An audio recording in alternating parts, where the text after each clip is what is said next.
Hey guys, General Mechanic, quick share, small video. We got a 2005, 2005 Range Rover 4.4.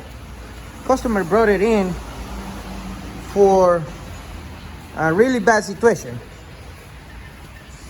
According to the story, I'm gonna give you a little bit of the background on this car right here. He bought it running, but with the timing chain rattle. I believe the what's the name? The tensioner was making a rattle noise every time he cranked it. So he bought the kit. As you can see, he's got new chain guides, tensioners, and I believe that's what he did. Bought the kit. And he got somebody to do the job, and I don't think he done a bad job, but I haven't checked the time and see how exactly bad or how much off it is if he did if he left the timing wrong. But what I want to share with you guys is that this guy spent out money, and even spending that money, he had to bring it to us and figure out why it was running rough. Okay, the truck was running really rough, and we had a code about the bank 2 camshaft position sensor circuit open or circuit low or something like that. But it was a crazy code, and of course we knew that the cam sensor, I removed the cam sensor, that wasn't the problem, and we checked it, that wasn't the problem. And the code would never go away. The truck will barely stay running.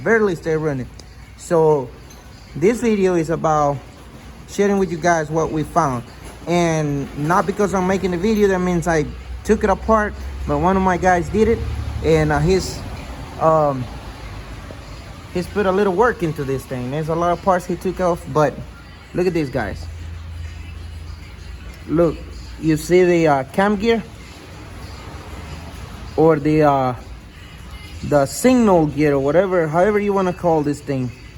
You see, when the truck was running, this thing was not spinning on time, so it was sending bad signal from here to the computer, and it was firing the injectors in the wrong time. So look, but pay attention to this.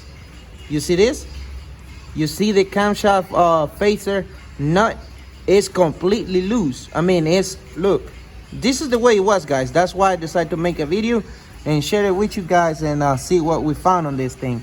So according to what I think we're gonna have to do with this thing, I'm gonna go ahead and get new phasers and replace both phasers and redo the time and go ahead and put it all back together, because I don't think we got any problems with vent valves or whatever, you know, anything else that might come to your mind. I found the problem. We found the problem. And so this is what it's gonna take. I don't know if I will have the time to make a quick video whenever we get the phasers and put them in there, but if I can, I will. But this is what we found. Sometimes it's better to pay a little more money and send it to a shop and get it done the right way than trying to save a couple bucks and run into a situation like this. So hopefully you are looking at this, watching this video because you need some information. So make sure you do the job completely the way it's supposed to be, and that way you don't have to run into these problems right here. Thank you for watching.